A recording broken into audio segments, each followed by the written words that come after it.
45 வருடமாக டிஆர் பாதுகாத்த ரகசியம் என்ன விஷயம் தெரியுமா?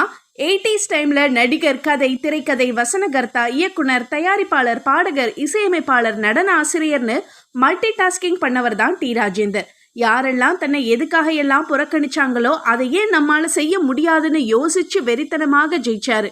அதுலயும் ஒரு ஸ்பெஷாலிட்டி என்னன்னா, எந்த ஒரு நடிகையையும் அவர் தொட்டு நடிச்சது கிடையாது. இப்படிப்பட்ட நிலையில டிஆரை பத்தி யாருக்குமே தெரியாத ஒரு ரகசியத்தை ஷேர் பண்ணியிருக்கிறாரு நடிகர் சரவணன். அதாங்க பருத்தி வீரன் படத்துல சித்தப்பு கேரக்டர்ல நடிச்சாரே அவர் தான். ஒரு இன்டர்வியூல பேசின அவர், நான் சினிமாவில் அறிமுகமான டைம்ல டிஆர் சார் என்னை பார்த்து, உச்சனை உச்சம் பார்த்தால் பிச்சை எடுப்பாய், நீ பிச்சை எடுக்க போறடா அப்படின்னு சொன்னாரு. உடனே நான், ஏன் இப்படி சொல்றீங்க, எனக்கு கையில இப்போ 13 படம் இருக்குன்னு சொன்னேன். எல்லா படமும் இருக்கும், ஆனா ஒருத்தன் கூட வரமாட்டான் அப்படின்னு சொன்னாரு.